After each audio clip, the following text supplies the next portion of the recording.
Hola. Hola. Yo ya había presentado la película. Bueno, como les comentamos, tenemos aquí a la directora de la película, Mari, y Sofía Alexander. Sofía Alexander, sí. O sea, mira, cuando me encuentro aquí al señor, del otro lado, Alfonso, del otro lado me dice, híjole, tú no te acuerdas de mí, pero yo sí de ti. Así es. ¿Qué pasó? Y entonces nos encontramos en una película que se llama 180 grados, que qué horror de director, y yo, bueno, pues, o sea, se acuerda de mí, pero ya luego ya no se acuerda de mí. Y luego se acuerda que fue una mala película. No, la película no era tan mala. No, la película no era mala. La verdad es que la película no era mala, pero fue una, pues parece ser, mala experiencia con el director, como suele pasar. Eso es otro asunto. Bueno, yo no, como comentamos, bueno, tienen la oportunidad realmente de poder preguntarles lo que quieran acerca de la película, acerca de sus carreras, ¿sí? Esta es una ópera prima, pero tú tienes muchas películas a tu haber. Pues esa que no le gustó. Bueno, pero no, no es que no me haya gustado, pero tienes otras películas en tu haber, así es que, pero sobre todo el proceso creativo, yo creo que es lo más importante, lo que pueden ustedes percibir de a qué se enfrenta una directora o una actriz para terminar con una película. Siempre les digo yo, hay un inmenso viaje desde la idea a la pantalla. ¿Sí? ¿Cómo nace una película? Pues con una idea. A alguien se le vio algo, a alguien se le ocurrió, y hay un camino enorme para recorrer para poder ver algo en la pantalla. Entonces, pues las dejo y por ahí tienen un pequeño obsequio. Tenemos obsequio a los primeros 5 valientes que hagan una pregunta y que además digan su película mexicana favorita. Sí. México. Bueno, a ver, entonces allá.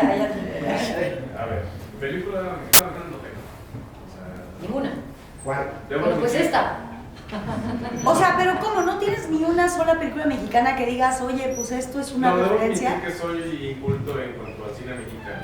O sea, ¿esta es la primera película mexicana que ves en tu vida? Pero normalmente soy muy acostumbrado al cine de comedia mexicano. Con todo respeto a los actores y directores que se dedican a eso, realmente no me parece un buen cine. ¿No te qué? No me parece un buen cine. El Ok. cine de comedia mexicana no. Pero hay otro cine. Pero hay otro tipo de cine mexicano. Pero, Y de esos no has visto. Más que nada cine de oro. Y por ejemplo, bueno, de ese sí me gustan mucho todas las películas en general de Pedro Infante. Como una por ahí digo, igual se te va el nombre, pero ¿cómo? A toda máquina. ¿Es Órale, mexicana? pues ahí está. Esta Sí, ya está. claro. Esta Pedro era un Infante. título de película mexicana, da igual de cuál. ¿Y cuál era la pregunta? Pues tengo unas cuantas. Bueno, empecemos por una para que también la banda. Para que demos oportunidad a los demás. Bueno, para la directora, un gusto. Sí me surge la curiosidad de por qué contar esta historia, de dónde surge la historia. Surgió esta historia, quería hablar de la soledad y particularmente la soledad en las grandes ciudades y ver cómo la soledad puede abarcar pues un rango amplio, ¿no? Todos están tocados por ese sentimiento de soledad.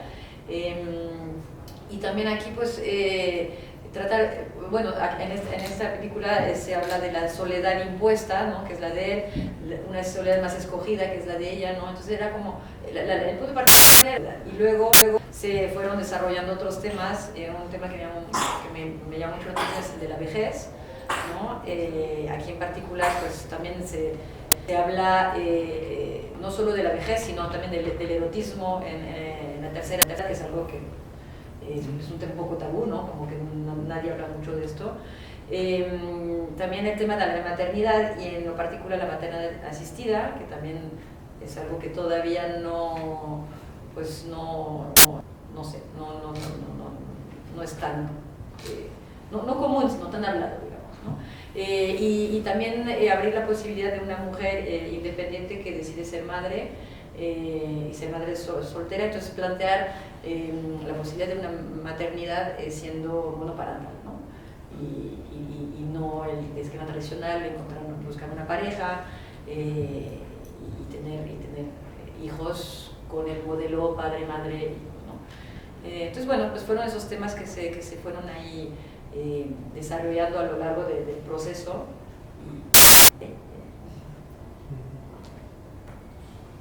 Dos. La película, primero, muchas felicidades. Mi película de mis favoritas es Sueño en otro idioma. Claro. Me impactó. Sí. Y mi pregunta es en relación al actor, al personaje del anciano. Bueno, veo que no es anciano. Quería saber por qué, cuál fue tu decisión. Bueno, mi decisión es porque la verdad, en un principio sí quería y pensé en un actor profesional, pero mi personaje tenía 80 años y había pocos actores de esa edad que tuvieran todavía un estado de salud para aguantar un papel como pues, muchos diálogos y mucha presencia en pantalla, ¿no?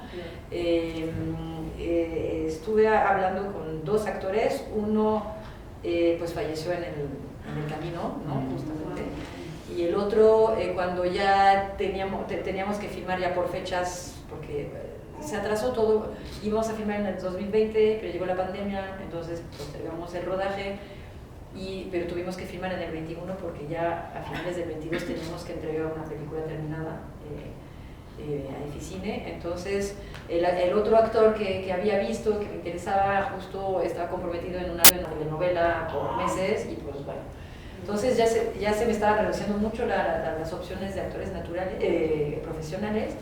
Y un día en un restaurante... Pero espera, también buscaste en España y en Argentina. También hubo eso, sí es cierto, sí. O sea, ¿sí tenía que ser chileno con el acento? No, en realidad en un inicio el personaje era un exiliado de la Guerra Civil Española. Me tardé muchos años en financiar la película, entonces ya cuando obtuve el dinero los que quedaban de esa época ya no quedaban, ¿no? O sea, tenían 90 y tantos, 100 años, ¿no? por fechas.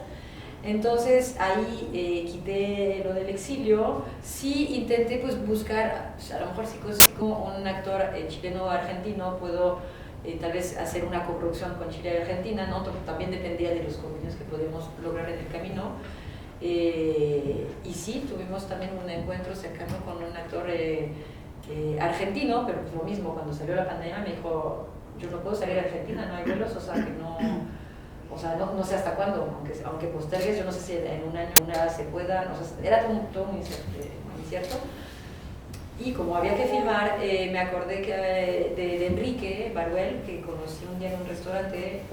Su presencia, su físico me recordó a Felipe, entonces lo abordé, me pregunté si le interesaría actuar en la película, me dijo que sí, y me di un teléfono, y tiempo después, cuando ya me vi en el momento de que había que filmar y no tenían actor, dije, pues lo voy a probar y castearlo y a ver si me puede dar el personaje.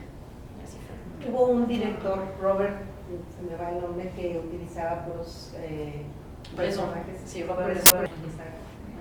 Sí, me recordó a eso y me gustó mucho.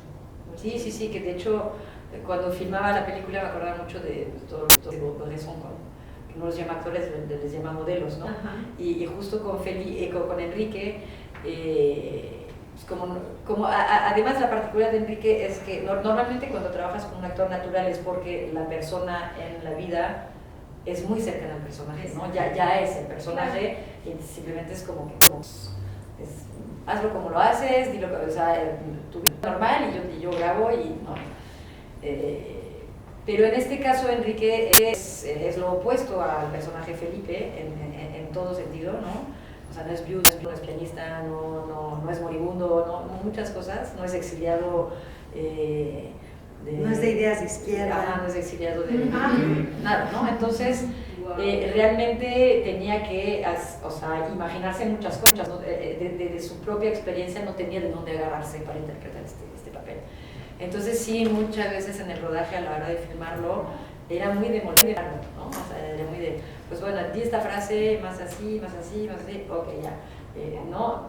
Que cuando trabajas con un actor profesional, pues sí hay una construcción de personaje, ¿no? Y entonces y el actor lo entiende y le va te lo va dando, y tú como director pues a lo mejor vas corrigiendo el tono, ¿no? Estás por aquí, por allá, pero ya el actor tiene, profesional, tiene herramientas para construir el personaje. Claro.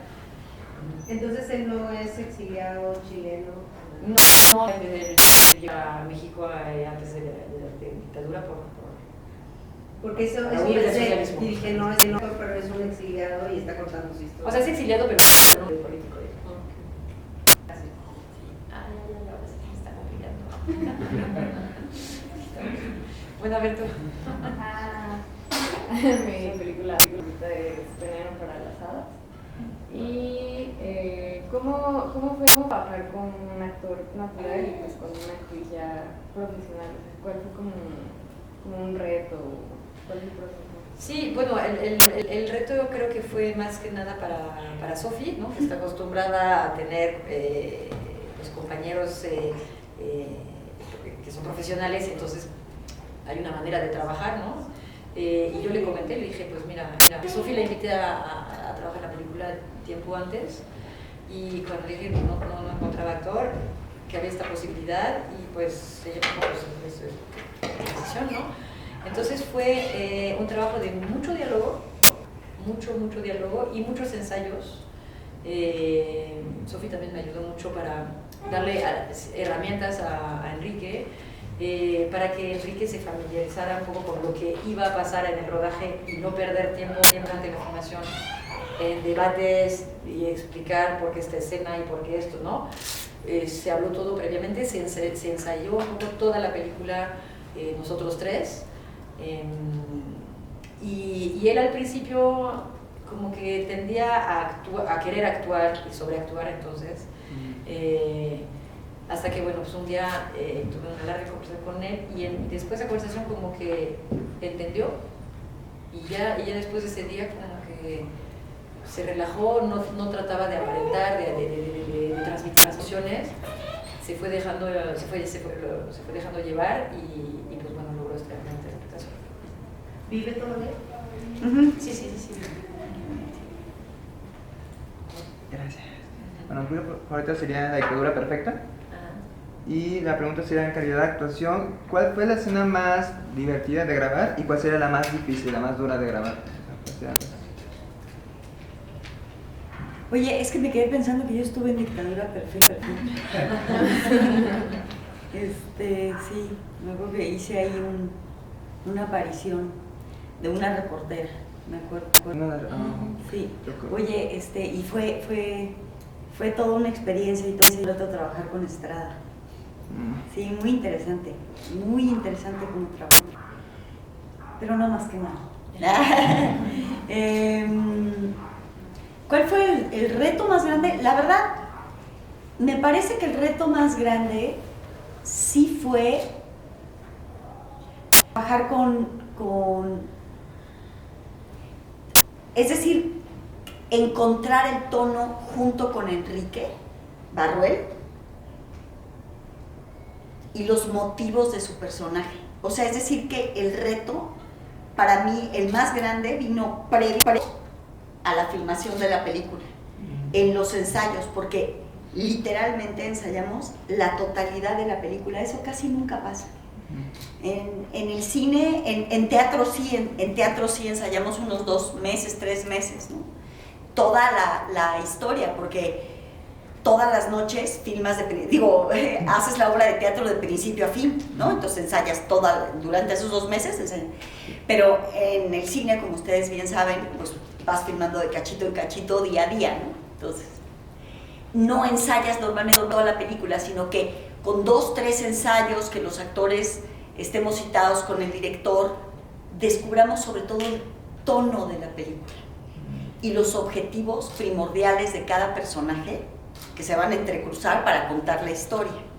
Bueno, este trabajo se tuvo que hacer de principio a fin, o sea, ensayamos la totalidad de la película y cada una de las escenas para que Enrique, junto conmigo, o sea, los dos, pudiéramos encontrar los objetivos comunes e individuales, ¿no? Pero sobre todo que Enrique tuviera muy claro los objetivos de cada escena.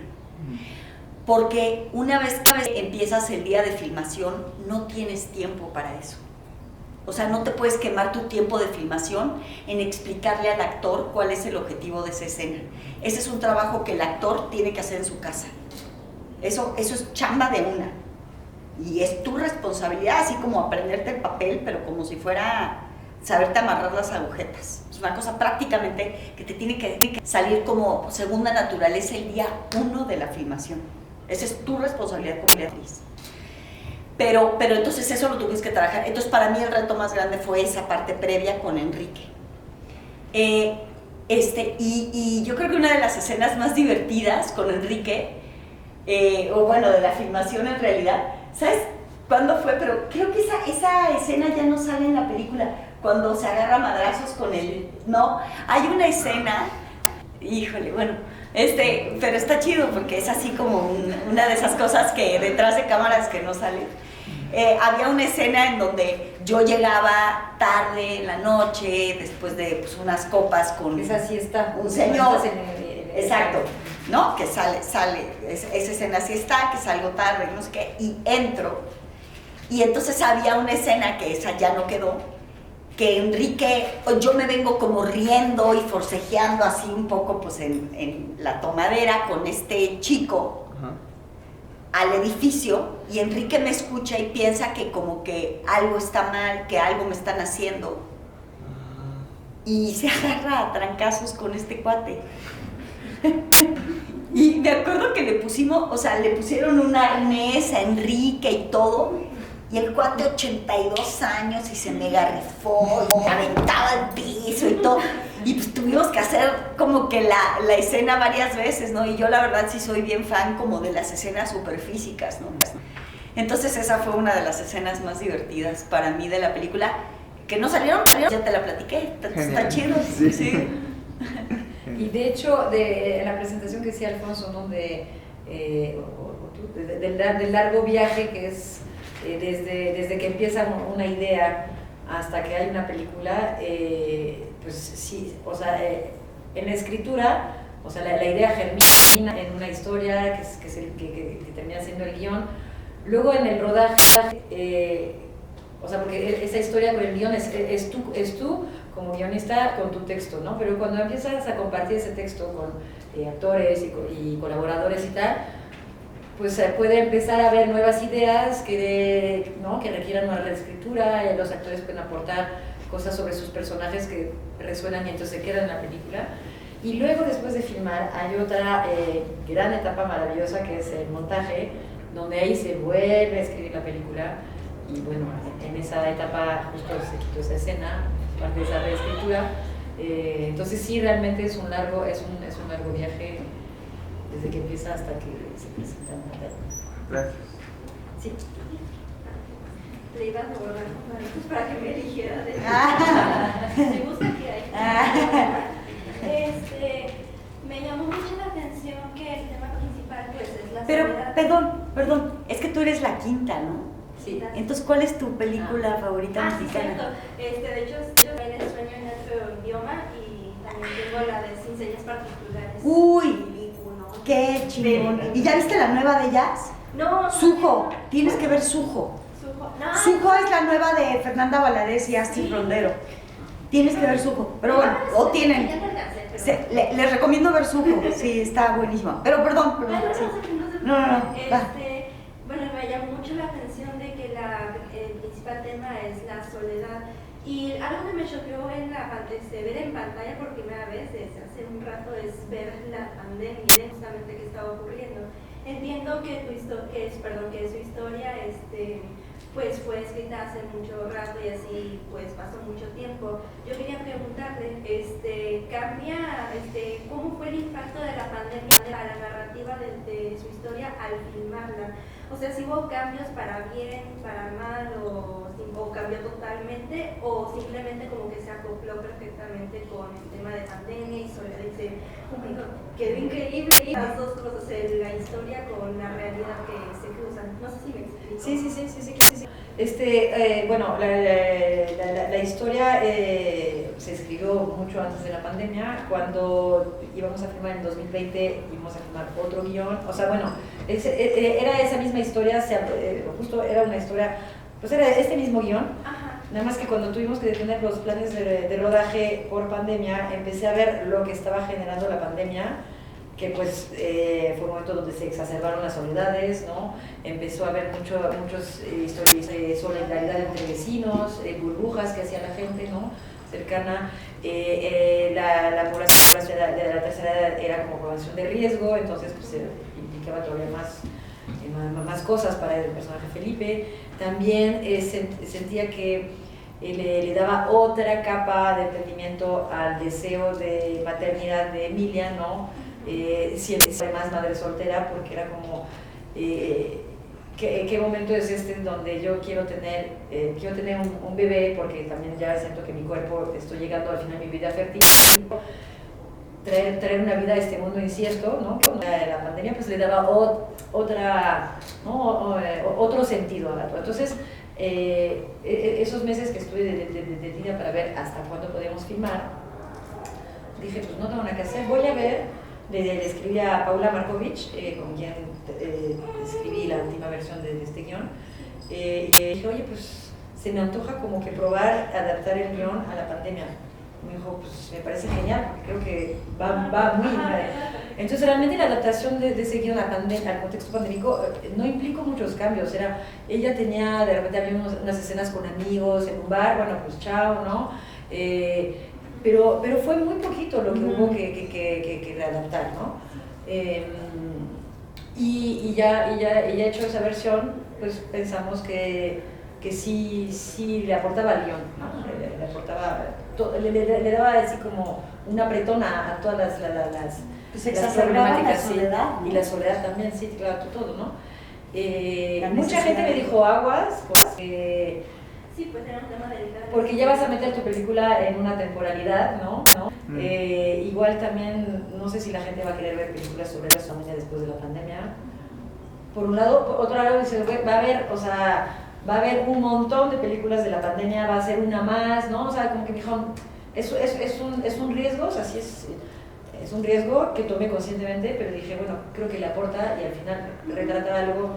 O sea, no creo que por ser filmada en la pandemia la película puede envejecer. Siento que la pandemia, además, pues, como fue realmente mundial, es algo con que todos nos podemos identificar. Y un referente. Y entonces sí, me dije, pues me arriesgo, ¿no?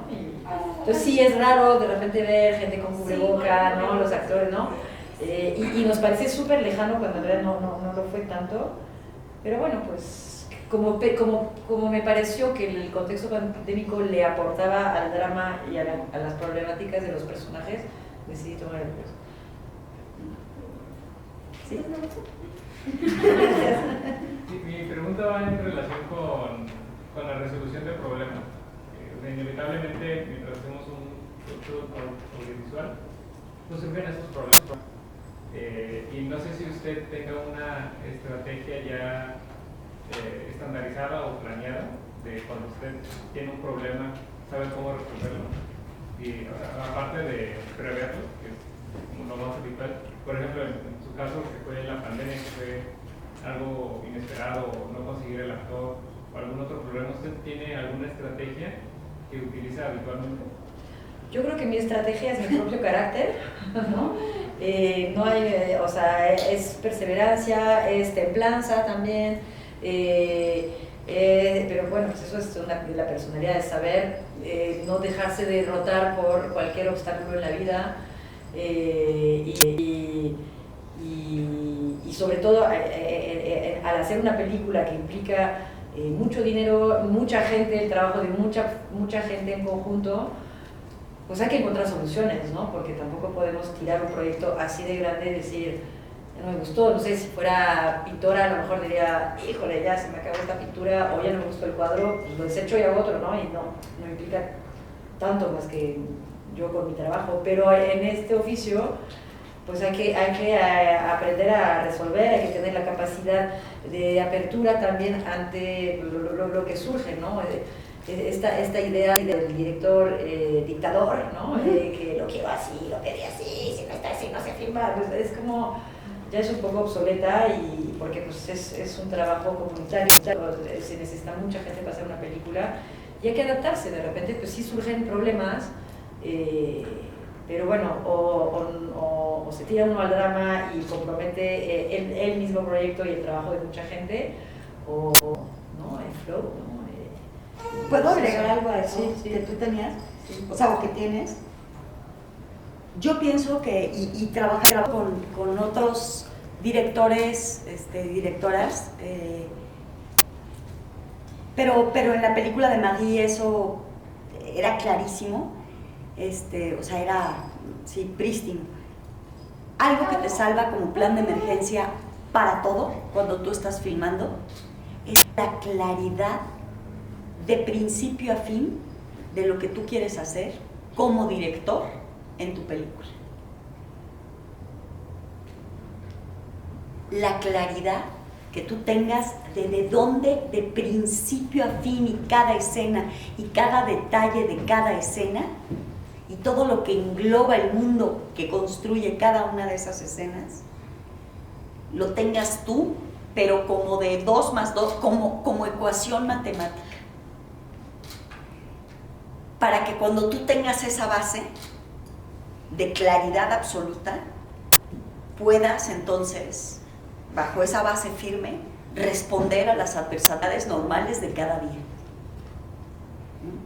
Totalmente, sí, y hay que saber en tu historia, pues cuáles son los puntos, o sea, los puntos claves que van a contar la historia, el drama, ¿no? O sea, lo que sí es realmente importante, si no, ya no se transmite lo que querías contar. Y las cosas que no, que dices, lo quiero hacer así porque lo quiero hacer así, pero si no se puede, igual esta misma escena, lo que se cuenta en esta escena se puede filmar en otro lugar, o se, ¿no? Puede estar lloviendo, igual queríamos, pero no, híjole, o sea, quería un dolly, quería esto, que no se puede, pero bueno, ¿qué es lo importante de la escena? Que se diga esto, que se transmita esa emoción. Entonces, cuando tienes claro esto, pues ya dices, bueno, si sí no sucede esto, no se puede esto, ¿no? Porque eso sí es muy importante. Entonces, saber qué batallas hay que agarrarse y arriesgar y todo, y las otras decir, bueno, pues chin, qué mal, lo quería así, no se puede, no nos detengamos, y hay que tener la capacidad de resolver. Decir, bueno, pues si no es esto, que a ver cómo cuento esto con lo que sí puedo tener. ¿Sí? Bueno, mi pregunta es para Sofi, perdón. Sí, exacto. Mi pregunta es para Sofi, relacionada a la actuación, y es que es una pregunta compleja porque siento que son dos, pero se complementan. ¿Cómo estuvo el proceso de la creación del personaje? O sea, ¿cómo estuvo y qué tan largo fue o qué tan difícil o fácil? Y si tienes algún método de actuación como que pues específico, o si tú tienes el tuyo. Yo tiendo, voy a empezar por el final, yo tiendo, o sea, sí, bueno, yo estudié en 2 escuelas, una en México y otra en Inglaterra, actuación. Digamos que en México aprendí como la ética del trabajo actoral, o sea, el respeto que tienes que tener por tu arte como actriz, ¿no? En la construcción de un personaje, o sea, cuentos que es una, porque eso es lo que hacen los actores y las actrices, solamente, nada más ni nada menos, somos cuentacuentos. Ese es el origen y fundamento de mi profesión y de lo que yo soy como profesionista. Soy licenciada en cuentacuentos. Entonces, por un lado aprendí la ética del trabajo. ¿Qué quiere decir esto? O sea, en México aprendí el rigor de los ensayos, de la puntualidad, de buscar hasta el hartazgo, el porqué, los motivos de tu personaje para vivir la vida que vive y cómo la vive, o sea, el porqué de su existencia, sus motivaciones, que eso es lo que nos hace distinto a cada una de las personas que estamos aquí, nuestros deseos, ¿no? Y nuestras posibilidades. Y en Inglaterra, digamos que aprendí más la práctica. A ver, si vas a llorar, no, a ver, cosa diafragma, respiración diafragmática. Y al igual a reír. Yo decía, pues que, o sea, en México a mí me enseñaron de que, pues yo entendía la historia de este cuate, ok, pues ya me ponía en circunstancia y lloraba, y decía, no, a ver, tú hazle así a tu diafragma y ahorita vas a llorar, y sí, ¿no? O sea, es decir, en Inglaterra son mucho más prácticos, y luego yo veía a mis compañeros, en México casi se circunstanciaban en 3 horas, así que pues, es bellísimo ese trabajo, y en Inglaterra, digo, para que veamos las diferencias, ¿no? Pero en Inglaterra yo veía a mis cuates así leyendo la revista Vogue, así antes de entrar a esa ahí de Shakespeare, donde le tocaba el monólogo de, no sé, de Claudio en Shakespeare, digo, en Hamlet, ¿no? Ya dejaba ahí. ¡Wow! ¡You hot! Puta, y decías, ¿qué onda este cuate, cabrón? Y se circunstanció, güey. O sea, ¿y por qué? Pues porque tiene una práctica, ¿no? Tiene una práctica en donde, por ejemplo, los textos allá era según la rítmica. Y entonces así te aprendes un texto para que, o sea, ¿sabes? Y que en México pues no era así, o sea, no aprendíamos el texto musicalmente. En fin, que son métodos muy distintos, pero la práctica y la ética se complementan, ¿no? Bueno, eso por un lado. Pero, y bueno, y hay diferentes, digamos, hay diferentes técnicas, ¿no? Hay una que se llama estudio de animales, en donde personificas, donde escoges un animal que pueda ser como la esencia de tu personaje, o Laban, en donde tienes esquematizado los movimientos de tu cuerpo en 8 esfuerzos de acción. Por ejemplo, son 2 técnicas, o la técnica Stanislavski, que todo tiene que ver con la psicología del personaje, y digamos cómo afecta esto al cuerpo, ¿no? En fin. Yo cada vez que empiezo la verdad, diciéndote todo esto, yo cada vez que empiezo un proyecto, es como que me hubieran borrado el cassette y digo, en la madre, ¿y ahora qué voy a hacer? O sea, se me olvida todo lo que sé y tengo que volver a empezar para saber cuál de esos hilos saco, ¿no? Que me lleven a lo que necesito, ni más ni menos. Si este personaje no necesito saber por qué su abuelita, nada más necesito saber hoy por qué el personaje quiere eso, y ya, ¿no? En fin, yo tenía hay un director argentino que me acuerdo que yo le decía, oiga, pero ahorita que entro por ahí y que llego a la escena, y hacelo, nena. Sí, pero o sea, la razón por la cual voy a entrar y le voy a decir a mi cuñado que, nena, vos hacelo. Luego lo descubrís, nena. Y yo decía, bueno, pues en la madre, yo nada más voy a hacer porque el cuerpo no miente. El cuerpo nunca miente. Bueno. Y de lo primero, de cómo construía Emilia, Emilia es científica. Entonces sí tuve que hacer una investigación, bueno, porque pues para mí era como mi base sólida para entender la estructura de pensamiento de una científica, a diferencia de acá, esta comadre, que no es nada científica. Pues sí, digamos que me puse a estudiar lo que hubiera podido estudiar Emilia en concentrado, o sea, es decir, el mundo de la biología. Y a través de eso entender la concepción desde otro ángulo, muy distinto al que yo hubiera podido entender la concepción como chava que se dedica a ser actriz, ¿no? Ella en la concepción, digamos, desde un lado cientificista, ¿no? Y biológico. Entonces sí me puse a estudiar su profesión y luego su especialización, que es con los ajolotes, ¿no?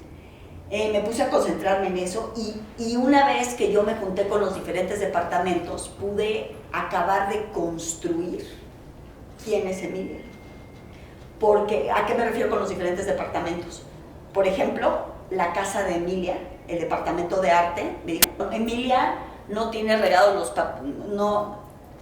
Emilia tiene una casa minimalista y tiene un lugar en donde es su centro de trabajo, en donde hace sus investigaciones.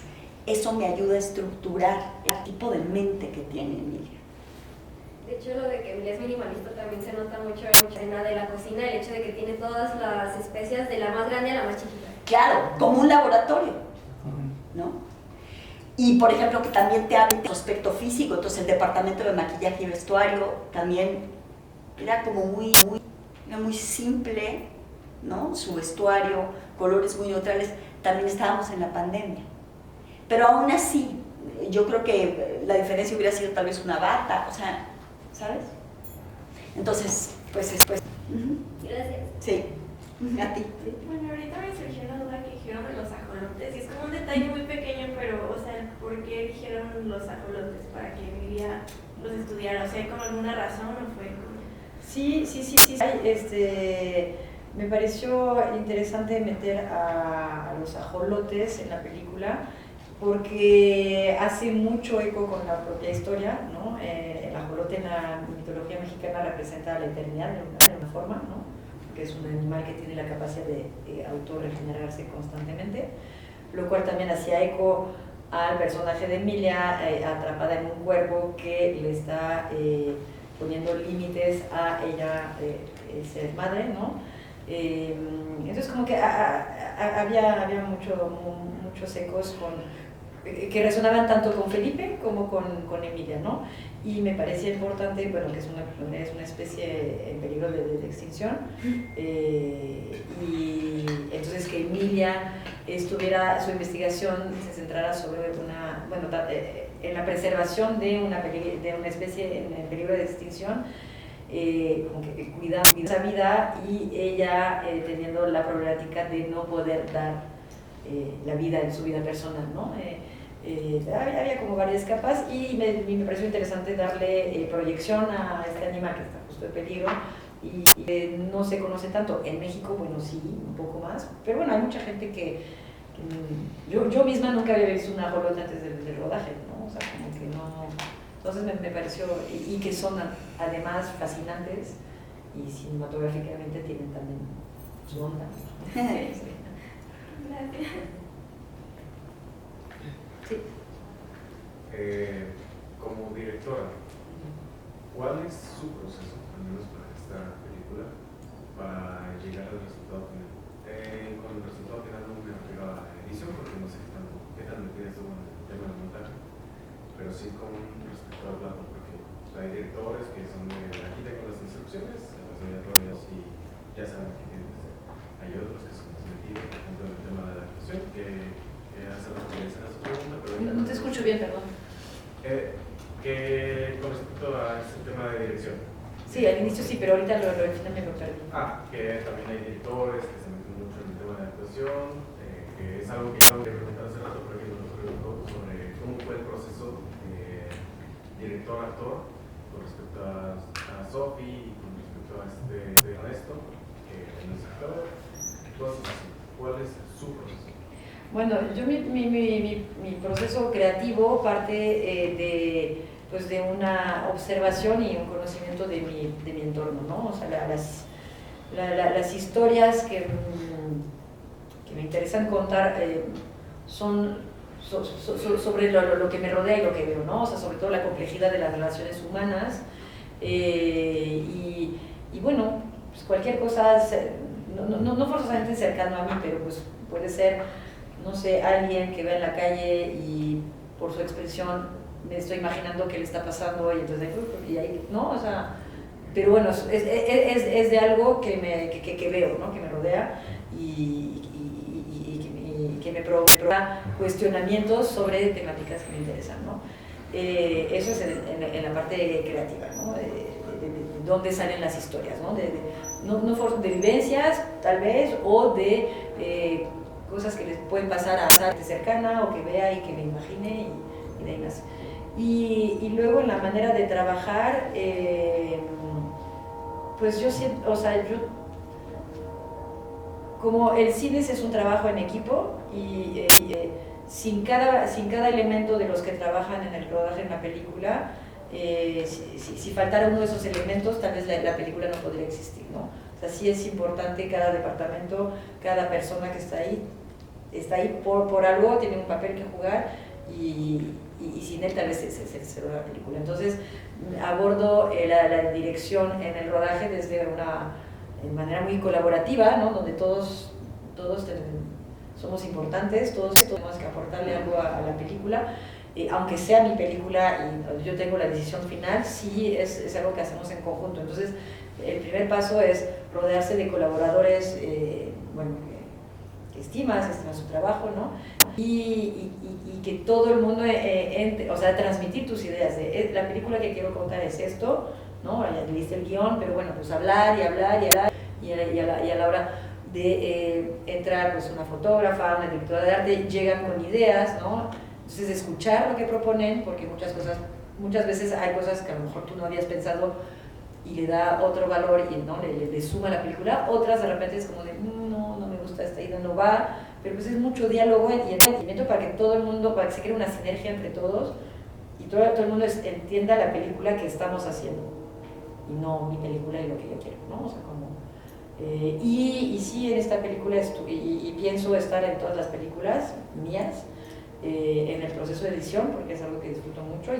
El editor es Rodrigo Ríos, pero pues editamos juntos, ¿no? O sea, a veces de repente me decía, dame unos días, te propongo algo y lo vemos, pero si no, eran muchas sesiones de trabajo de estar juntos 3-4 horas diarias sentados y pensando y estructurándolo juntos, ¿no? Sí. Gracias. ¿Sí? Bueno, para Sofía directamente, ¿cómo es la experiencia cuando llega el personaje a ti? Directamente, el proceso de desarrollar el personaje conforme lo diga el director o lo que pueda aportar el actor o actriz y el resultado final. He conocido casos de actores o actrices que no les gusta verse a ellos en las películas o en sus películas, ¿sí? Es el caso. No sé cómo es esa parte de alguna autoevaluación, una retroalimentación como actor, me imagino, como actriz. ¿Cómo es toda esta experiencia desde que llega el personaje, finaliza la película? Y si es el caso de que puedas ver la película viendo las escenas, si eso depende y tiene pauta el día de mañana en el un personaje similar o otro personaje que totalmente no es la experiencia que uno como actor puede tener. Yo esperaría siempre el siguiente personaje que me toque, después de haber trabajado un personaje específico, sea completamente distinto. Simplemente porque es más divertido y porque aprendes más. Y a todo el mundo nos choca que nos etiqueten y nos metan en una caja. Y se te reduce tu capacidad creativa si solo te ven en un tipo de trabajo, ¿no? Entonces, no, yo al contrario ruego porque me toque porque el siguiente personaje que toque, sus características y sus circunstancias sean radicalmente opuestas al último. No siempre sucede así y a veces sí, ¿no? A veces sí. Yo mucho lo que hago para buscar eso es por lo menos brincar de, ok, ahorita estoy haciendo una obra de teatro, bueno, entonces voy a buscar hacer cine. Ya terminé la película, bueno, voy a buscar hacer una serie o sí, algo en televisión. ¿Por qué? Porque ya las técnicas son distintas y por lo menos puedes buscar otra manera, o sea, las técnicas expresivas que necesita la actriz para desarrollar su personaje, para contar esa historia en teatro, cine y televisión, es distinto, ¿no? Entonces, y tienes que saber cómo manejar esas tres, entonces eso te ayuda un poco a darle variedad, ¿no? Además los mundos son muy distintos, ¿no? Entonces, bueno, eso ayuda. Pero, ¿sabes? Yo escuchando un poco como la trayectoria con relación a la pregunta que tú hacías, o sea, la pregunta que tú hacías, bueno, pero se complementa un poco la pregunta que los dos hicieron con relación a cómo trabaja un director o una directora en el plató y cómo lleva adelante una escena y demás. Hay ciertas similitudes a cómo tiene que trabajar una actriz su personaje. Es decir, tú en casa te llega el personaje, lo lees, ese día que recibes el guión es una gran emoción, porque vas a descubrir quién vas a ser. Imagínate. O sea, porque tú te tienes que vaciar, te tienes que colgar en un closet y tienes que empezar a subir poquito a poquito como en una tina, a llenarte de las circunstancias de otra vida. Porque pues finalmente esa es la, o sea, es decir, es la presentación, ¿no? ¿Qué quiere decir? No es la imitación, sino la vuelta a presentarse de circunstancias de vida de una persona. Es decir, que realmente se están presentando otra vez. Entonces, una vez que llegas al guión, pues sí, es como ver qué vida vas a hacer en los próximos semanas y meses. Ese es uno.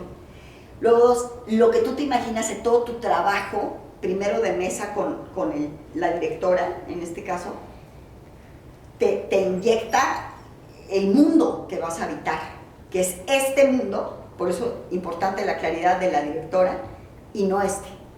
Es este mundo con estas características. O sea, es realismo mágico y no ciencia ficción, ¿no? Bueno, son coordenadas distintas. Pero luego entonces, lo que tú trabajas en solitario es solamente la base, la primera capa, a lo que va a ser una vez que levantas el personaje y estás en el set de cine, con el vestuario de no sé quién, con el maquillaje de no sé cuánto, vestido en el set de no sé qué, y entonces si tu personaje caminaba moviendo no, pero pues es así de estrecho, entonces no puedes mover las caderas de ese, ¿no? Entonces es ir adaptando tu personaje a las circunstancias reales que tienes de juego. Y eso es la parte final del personaje. La parte final del personaje no es ni siquiera la que tú dejas ese último día que filmaste. Eso tú lo entregas y ya sabes que nunca más vas a habitar ese personaje, y que lo que tú llegues a ver ese primer día, que es la premiere de la película, es otra cosa que se hizo con las siguientes manos que tomaron, ¿no? En postproducción el material que se les entregó. Entonces, yo te puedo ser sincera, la primera vez que yo veo una película en la que estoy, yo ese día siento como que me hubieran, o sea, como si me hubiera ido a una clase de box que hubiera durado 14 horas. O sea, realmente llego a mi casa agotada, porque recorres durante 2 horas lo que hiciste en filmación durante 6 semanas, ¿no? En 2 horas, porque pasas por todas las emociones que construiste durante, sí, como un fast forward de construcción de personaje durante 6 semanas. Pero bueno, y no, a mí no me gusta ver, para mí es un shock tremendo. Me encuentro completamente desubicada cuando veo por primera vez el trabajo. Sí. ¿Sí? Bueno, yo quería preguntar, bueno, ya sé que preguntaron algo parecido hace rato, pero quería preguntar, o sea, ¿cuál fue el momento en donde surgió la idea? O sea, ¿cómo descubriste lo que querías contar en la película?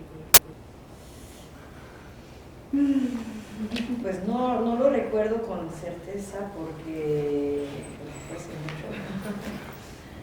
Sí me tardé como cerca de 10 años desde que nació la idea hasta que se acabó la película, hasta un poco más. Entonces como que el clic, no recuerdo exactamente qué fue, pero hay unos elementos que han estado ahí desde siempre, que vienen, por ejemplo, el personaje de él me inspiraba como una escena de mi abuelo, cuando falleció mi abuela, y ver como la desolación de él cuando lo llevaban el féretro, como ver un hombre que era como fuerte, sólido, para mí quebrado, como esa escena me marcó, que fue hace mucho, ¿no? O sea, yo tenía creo que 10 años, pero como que era la soledad, un viejo y tal, un viejo, no, tal, o sea, como que es lo que decía hace rato, como que al final lo que me inspira o de donde, sí, sí, lo que me inspira, donde construyo historias es de cosas que vivo, que veo, que observo de gente cercana, que Emilia viviera una maternidad a través de la maternidad asistida, es una amiga mía que tenía 42 años, soltera, que quería tener hijos y pues que se vio en ¿no? Entonces acompañé su proceso y entonces, pues dije, pues no, Pero el detonante inicial, porque lo que sí tengo muy claro es que lo inicial fue el tema de la soledad. Yo pensé, bueno, quiero hablar de la soledad y pues no sé no sé por qué regresó lo del abuelo y la amiga, se fue encajando, ¿no? Pero la soledad, pero no recuerdo el momento de... Ya sé qué pasó. ¿Puedo hacer otra para Sofía? Sí. Bueno, ¿qué le dirías a tu yo de antes, de actriz en proceso? Ahorita que eres una actriz con muchísima más experiencia, que has trabajado con muchos personajes, muchos directores, me supongo que también en obras de teatro, en series, todo eso. Para nosotros escucharlo como actores en proceso. Ay, claro. Que en varios idiomas la palabra actuar se traduce como jugar. Y esto va ligado a que no se te olvide nunca que lo que estás haciendo es jugar profesionalmente y con altísimo respeto a la gente con la que juegas. Y que no hay que tomarse demasiado en serio. Nada. Pero con respeto. Pero no hay que tomarse demasiado en serio a una misma.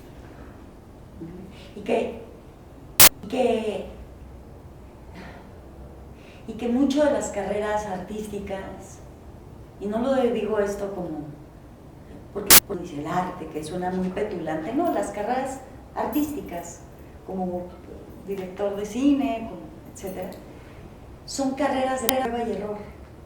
Es que no hay, o sea, de veras que no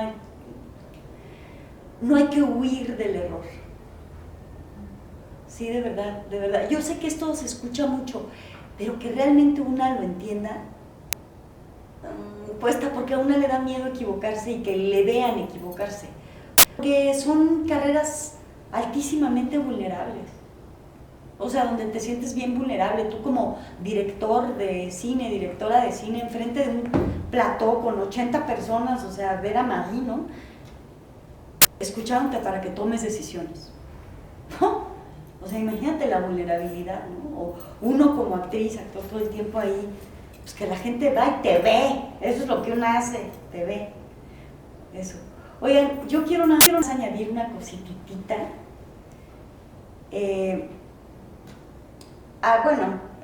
Entenderán muy bien a los que están actuando, a los que están ahorita en carrera de actuación, y que es una de las carreras más bellas del mundo. Y también a los directores y directoras de cine, no tengan miedo, por favor, o no huyan, o no nos eviten a los actores y actrices. No tengan miedo de trabajar con nosotras y con nosotros. Estamos hechos para eso. Para eso nosotros hemos nacido para trabajar y contar sus historias. Estamos hambrientas y hambrientos todos los días de nuestra vida por contar sus mundos. A eso nos dedicamos. Entonces yo sé que está muy en boga trabajar, últimamente mucho, pero pues que alguien como Bresson, por ejemplo, que había trabajado antes con actores naturales y otros antes. Pero piensen siempre, tengan caridad de que habemos muchas y muchos que queremos contar sus historias. Denos la oportunidad antes de pensar en actores y actrices naturales. A mí me hubiera gustado, Enrique hizo un trabajo y una labor extraordinaria. Y es mi compañero de vida, Enrique. O sea, mi compañero de vida, quiero decir, mi compa de vida, ¿no? Enrique, de veras, es un señor que crecimos una amistad muy hermosa al fin. Después del rodaje, está de más que yo diga eso. Y que su trabajo inmensamente. Fue titánico lo que hizo. Y como colega actriz se lo aplaudo. pero no saben cómo hubiera deseado que ese papel, porque se escriben muy pocos papeles para personas de la tercera edad, adultos mayores, protagónicos en cine o en donde sea, o en teatro, para ese sector de la población. Y sí me dio mucha tristeza que no fuera un colega actor que toda su vida durante 80 años ha estado actuando, que se le diera la oportunidad de culminar su carrera con un papel protagónico. ¿Se imaginan lo que hubiera significado para esa persona, para concluir su carrera con un papel tan generoso como este? No fue un colega actor, fue un actor natural que lo hizo y Enrique le cambió la vida. Pero en mí siempre va a quedar el qué lástima que no pudo ser un colega actor, que dedicó su vida entera, hasta los 80 años, a hacer esta labor, esta profesión. Solo quería agregar.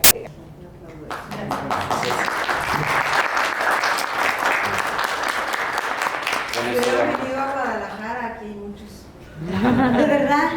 Pues mira, el problema de la centralización. Soy maestra y hay varios cortos con protagónicos de la tercera edad. Qué chido. Pues de haber sabido, también estamos bien centralizados y eso tiene que cambiar. Sí. Más incentivos estatales para el cine. Sí, bueno, con esto, muchas gracias, Sofía. O sea, Mario, la experiencia que comparten nos deja un know-how de primera mano, ¿no?, para poder tenerlo. Y bueno, en agradecimiento de estar acá en nuestra comunidad, también tenemos algo para ustedes. Gracias. Ay, qué chido. Uy, mil gracias. Gracias. Y bueno, para las 5 personas. Ah, que primero levantó. Yo sé quiénes son también. No me Ah, equivoco. genial. Gracias. Oye, qué chido. Gracias. También agradecer a Alfonso que fue posible No solo tengo 4. esta invitación. ¿Va? No. Sí, Solo tengo ¿qué tal? 4. ¿Solo hay 4? Sí. Traemos Pues le otra, debemos no te a- preocupes. Muchas gracias.